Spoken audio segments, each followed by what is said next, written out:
आपने जो कर्म किया है उसका भोग तो करना ही पड़ेगा।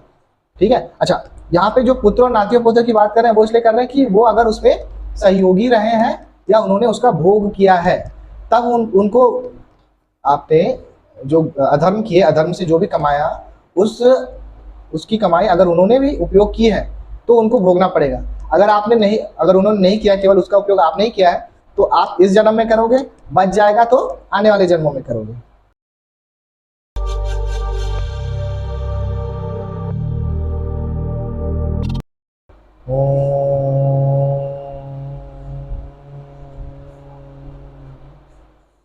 नमस्ते।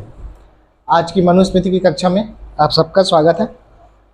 पिछली कक्षा में हमने देखा अधर्म निंदा एवं अधर्म से दुख जो हमको मिलता है वो, कि अधार्मिको नरो यो ही यस्य चाप्य नित्यम धनम हिंसारत अश्च यो नित्यम नेहासो सुख मेधते।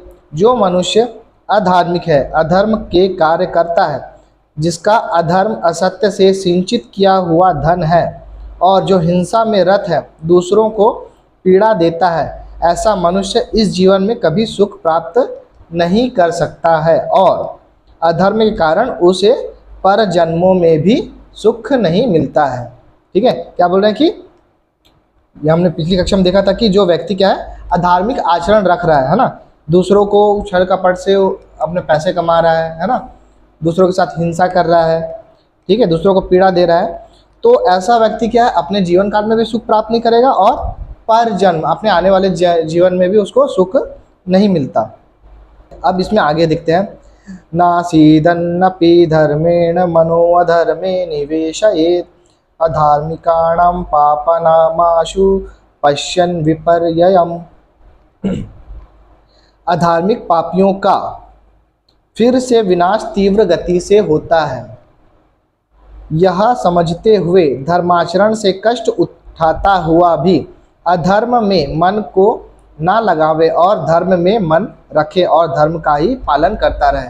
तो व्यक्ति को क्या करना चाहिए कि अधर्म से क्या होगा, हमको इस जीवन में भी सुख नहीं मिलेगा, आने वाले जीवन में भी सुख नहीं मिलेगा। इस चीज़ को जानते हुए हमको क्या करना है कि, और हमारा विनाश भी बहुत तेज़ी से होगा जब होगा तो, है ना।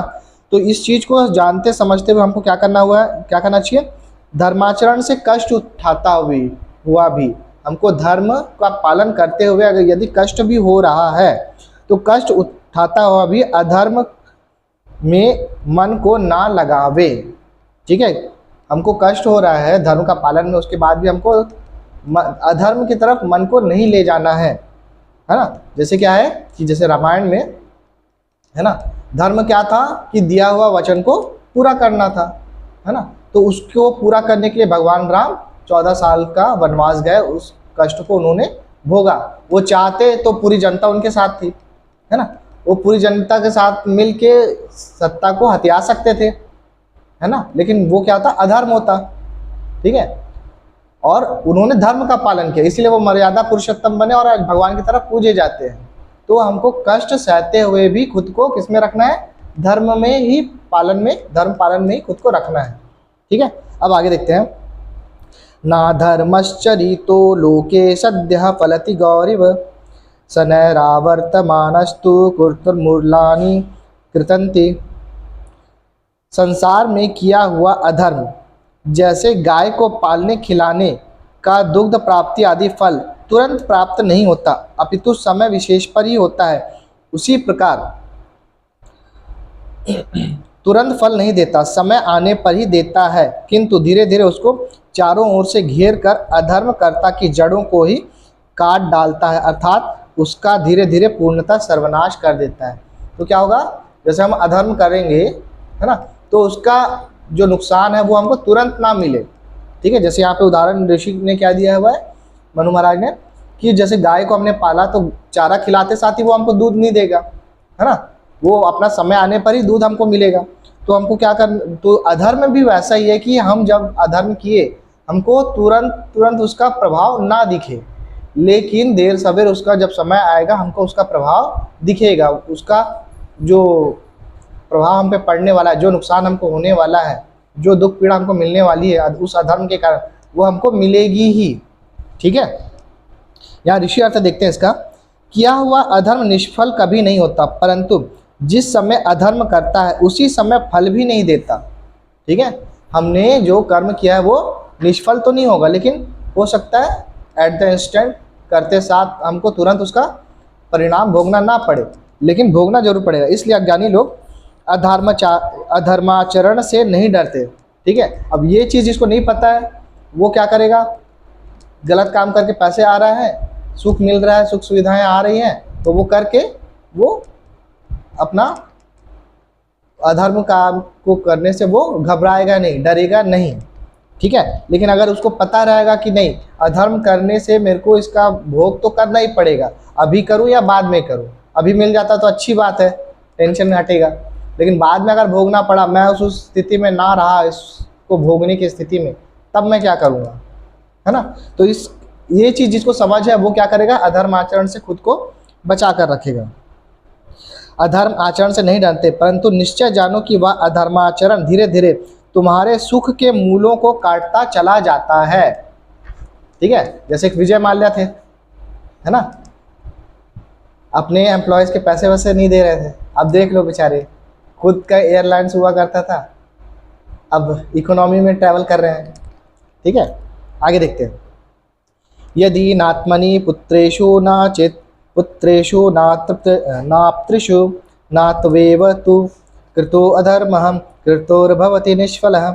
अधर्म का जो फल यदि कर्ता के अपने जीवन में पूर्ण नहीं मिलता, ठीक है, आपने अधर्म किया और आपको अपने जीवन में पूरा नहीं मिला, तो अधर्म में भागीदार पुत्रों के जीवन में मिलता है।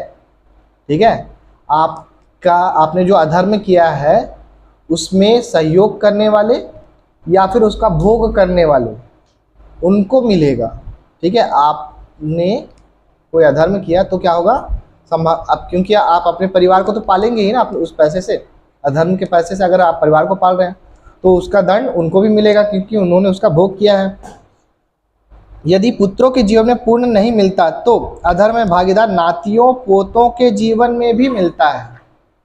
ठीक है, अगर आपकी संपत्ति आपने जो अधर्म से कमाई है ना, अधर्म के कर्म करके जो कुछ कमाया है उसका भोग अगर आपके पुत्र और उनके बच्चे भी अगर कर रहे हैं तो उनको भी भोगना पड़ सकता है। किंतु कर्ता के द्वारा किया गया अधर्म, ठीक है, करने वाला जो है उसके द्वारा किया गया अधर्म जो है कभी भी निष्फल नहीं होता, अर्थात अधर्म में भागीदार को उसका फल अवश्य भोगना पड़ता है। ठीक है, आप अधर्म में भागीदार भी हो तो आपको उसका फल भोगना पड़ेगा। तो जैसे कर्म है, कर्म अब यहाँ पे आप देखो कि अधर्म की बात बता रहे, अगर धर्म भी है, अगर आपने धर्म भी किया है तो उसका भी फल आपको भोगना पड़ेगा। ठीक है, लेकिन कर्म में धर्म अधर्म, आप अपना जो भी कर्म कर रहे हो ईश्वर को समर्पित करके कर रहे हो और अधर्म नहीं कर रहे हो, कर्म कर रहे हो और ईश्वर को समर्पित करके कर्म कर रहे हो, फल की चिंता को छोड़ के, ठीक है, सत्कर्म कर रहे हो, तभी आप मोक्ष की तरफ बढ़ोगे। लेकिन आप कर्म कर रहे हो, है ना, अब वो धर्म होगा या अधर्म होगा, तो दोनों का भोग आपको करना पड़ेगा। ठीक है, तो आपको क्या करना है, धर्म पूर्वक कर्म करना है और ईश्वर की इच्छा जानकर, अपना कर्तव्य समझकर करना है, तब आप मोक्ष की तरफ बढ़ पाओगे। ठीक है, कभी भी निष्फल नहीं होता, अर्थात अधर्म भागीदार को उसका फल अवश्य भोगना पड़ता है। इसका ऋषि अर्थ देखते हैं। यदि अधर्म का फल कर्ता की विद्यमानता में ना हो तो, ठीक है, कर्ता को नहीं मिला तो, पुत्रों के समय में ना हो तो नातियों के समय में अवश्य प्राप्त होता है, किंतु यह कभी नहीं हो सकता कि कर्ता का किया हुआ कर्म निष्फल होवे। ठीक है, आपने जो कर्म किया है उसका भोग तो करना ही पड़ेगा। ठीक है, अच्छा, यहाँ पे जो पुत्र और नातियों पोतों की बात कर रहे हैं वो इसलिए कर रहे हैं कि वो अगर उसमें सहयोगी रहे हैं या उन्होंने उसका भोग किया है, तब उनको आपने जो अधर्म किए, अधर्म से जो भी कमाया, उसकी कमाई अगर उन्होंने भी उपयोग की है तो उनको भोगना पड़ेगा। अगर उन्होंने नहीं किया, केवल उसका उपयोग आपने ही किया है, तो आप इस जन्म में करोगे, बच जाएगा तो आने वाले जन्मों में करोगे। ठीक है, अब आगे देखते हैं। अधर्मेण धैते तावतत्तो भद्राणि पश्यति तथा सप्तना न जयति समूलस्तु विनश्यति मनुष्य अधर्म आचरण के द्वारा पहले पहले उन्नति करता है, उससे वह अपना कल्याण, सुख, सुविधा, मान, प्रतिष्ठा प्राप्त होते हुए भी अनुभव करता है, उससे शत्रुओं पर भी बढ़ोतरी प्राप्त करता है, किंतु अंततः उस अधर्मकर्ता का जड़ से ही सर्वनाश हो जाता है। ठीक है, यहाँ पे क्या बोल रहा है कि आपने अधर्म किया तो अधर्म से क्या होगा कि शुरू में आपका बेनिफिट होते दिखेगा, है ना, तुरंत तुरंत तो फल नहीं देगा। हो सकता है आप उससे तरक्की भी कर रहे हो, अच्छे पैसे कमा रहे हो, है ना, आपको समाज में अब पैसे से क्या है, अब दान ज़्यादा करो तो मान प्रतिष्ठा भी बढ़ती है। ठीक है, तो मान प्रतिष्ठा भी हो रही है।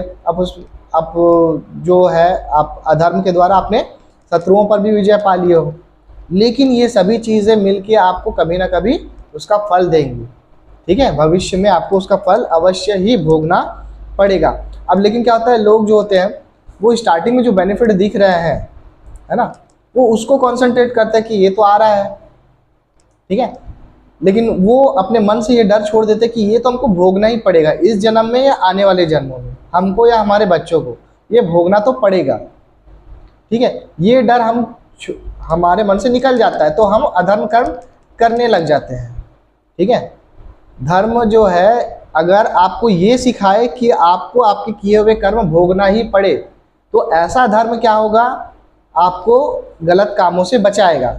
लेकिन यदि धर्म आपको ये बोलता है, अगर किसी तरह का, जिसको धर्म बोलते हैं लोग आजकल, जो रिलीजन और मजहब है, ये क्या बोलते हैं कि आप हमारे पंथ में आ जाओ, हमारे प्रभु की शरण में आ जाओ, तो आपके सारे पाप माफ़ कर दिए जाएंगे।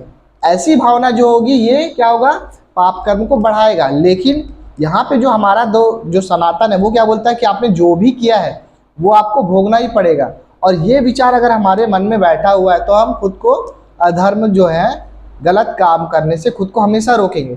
जब तक किसी भी मत पंथ संप्रदाय में अगर किए हुए पापों को क्षमा करने की व्यवस्था होगी, तब तक अधर्म पाप कर्म नहीं बंद होंगे। ठीक है, जैसे क्या होता है कि हमारे देश के जो संविधान है, कानून है, इसमें क्या होता है, इस कानून में बड़े से बड़े अपराध करके क्या होता है, या केस तो एक लंबा चलता है। अब आदमी 20 साल भी जी गया, उसके बाद अगर उसने मान लो किसी का रेप किया या हत्या की है, तो उसको मृत्युदंड मिलना है।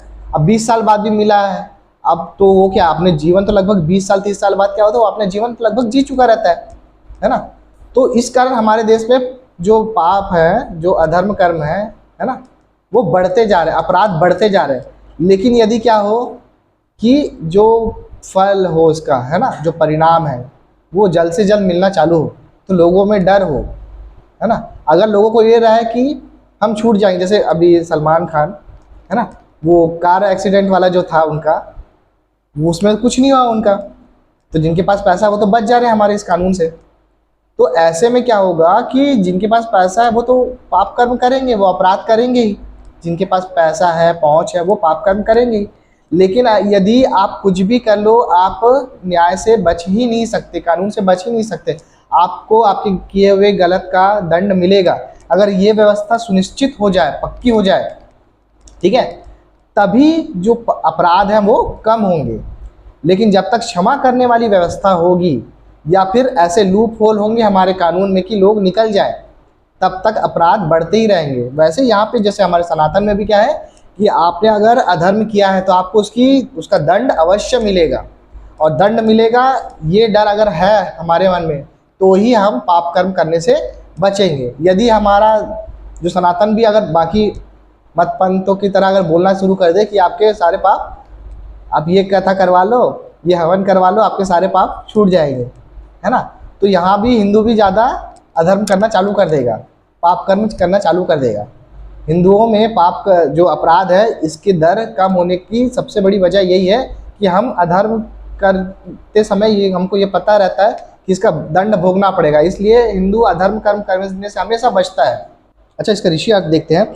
जब धर्मात्मा मनुष्य धर्म की मर्यादा छोड़ मिथ्या भाषण, कपट, पाखंड अर्थात रक्षा करने वाले वेदों का खंडन और विश्वासघात आदि कर्मों से पराये पदार्थों को लेकर प्रथम बढ़ता है, ठीक है, पहले गलत कामों से वो बढ़ता है, पश्चात धनादि ऐश्वर्य से खान पान, वस्त्र, आभूषण, ज्ञान, स्थान, मान, प्रतिष्ठा को प्राप्त होता है, अन्याय से शत्रुओं को भी जीतता है, पश्चात शीघ्र नष्ट हो जाता है। जैसे जड़ कटा हुआ वृक्ष नष्ट हो जाता है, वैसे अधर्मी नष्ट हो जाता है। अब आगे देखते हैं सत्य धर्म का पालन। सत्य धर्मार्य वृतेषु शौचे चैवारमेतस्तदा शिष्यांश शिष्या अधर्मेण वाग बाहुदर संयतः। मनुष्य सत्य धर्म और आर्य उत्तम, आर्य का मतलब यहाँ पे क्या है, उत्तम, ठीक है, या जो श्रेष्ठ जिसको बोलते हैं, उत्तम सदाचार युक्त आचरण में और मन वचन कर्म की पवित्रता तथा शरीर को शुद्धि में सदैव प्रयत्नशील रहें और वाणी बाहु उदर अर्थात जन्म धन आदि पाने के लोभ को वश में रखते हुए धर्म पूर्वक शिष्यों की शिक्षा दें और उन पर अनुशासन रखें। ठीक है, तो यहाँ पे हमें सत्य पालन खुद भी करना है और उसी की ही शिक्षा अपने संतान को या शिष्यों को देनी है। ठीक है, और क्या है, मन वचन की पवित्रता और शरीर की भी शुद्धि, ये सभी आवश्यक चीज़ें हैं।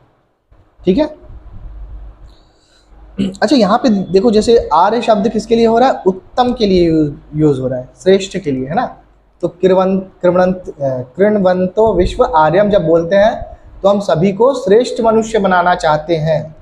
ठीक है, सभी को सभ्य बनाना चाहते हैं। ये हम किसी को धर्मांतरित करके नहीं ला रहे हैं, किसी को मतांतरित करके नहीं ला रहे हैं, हम उनको श्रेष्ठ बना रहे हैं। आप जो मानते हो, ईश्वर को जिस रूप में पूजते हो आप पूजो, लेकिन आपके आचरण क्या होने चाहिए, श्रेष्ठ होने चाहिए। इसका ऋषि अर्थ देखते हैं। इसलिए मनुष्यों को योग्य है कि सत्य धर्म और आर्य अर्थात उत्तम पुरुषों के आचरण, ठीक है, आर्य मतलब उत्तम पुरुषों के आचरणों और भीतर बाहर की पवित्रता में सदा रमण करे, अपनी वाणी बाहु उदर को नियम और सत्य धर्म के साथ वर्तमान रख के शिष्यों को सदा शिक्षा किया करें। अब देखते हैं धर्म अर्जित अर्थ काम का त्याग, धर्म वर्जित अर्थ काम का त्याग। ठीक है, जो धर्म से ना कमाए हैं ऐसे पैसे को हमको यूज नहीं करना है। परित्यज अर्थ कामो यो स्याताम धर्म वर्जितो धर्मम चाप्य सुखोदरकम लोक विकृष्टमेव च।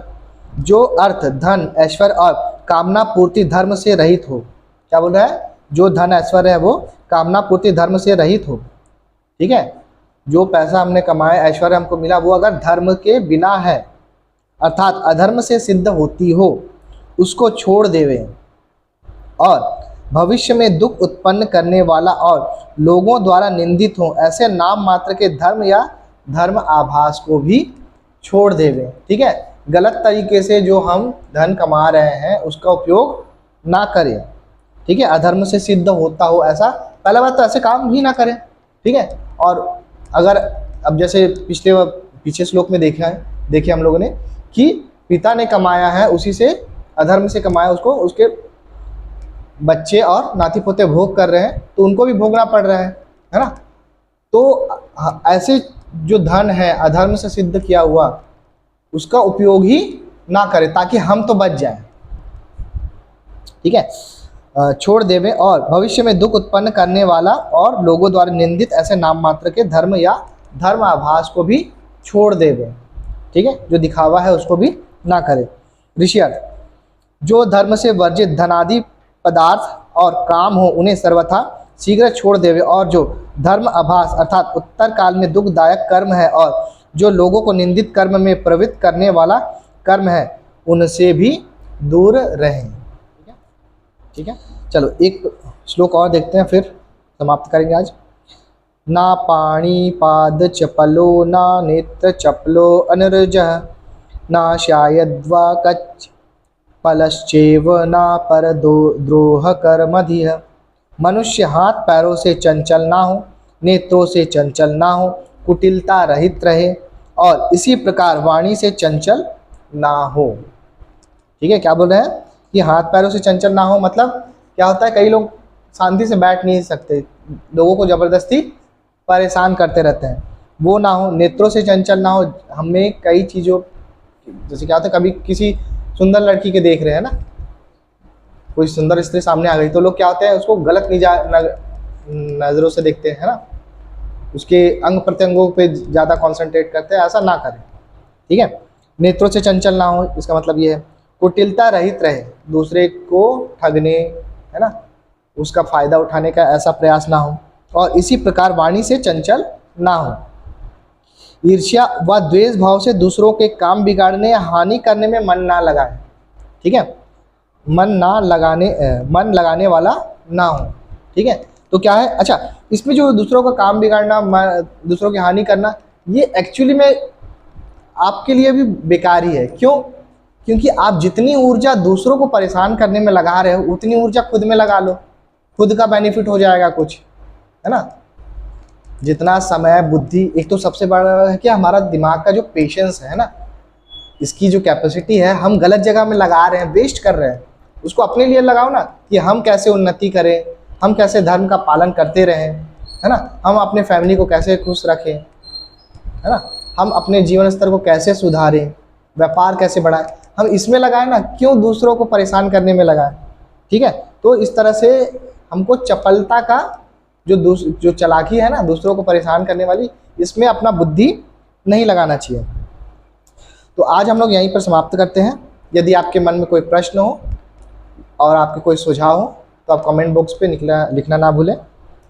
चैनल को सब्सक्राइब करें, लाइक करें।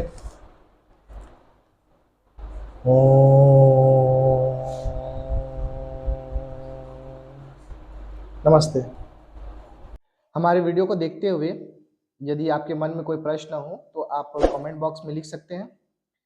हमारा वीडियो आपको अच्छा लगे तो लाइक शेयर कीजिए और चैनल को सब्सक्राइब करना ना भूलें। धन्यवाद।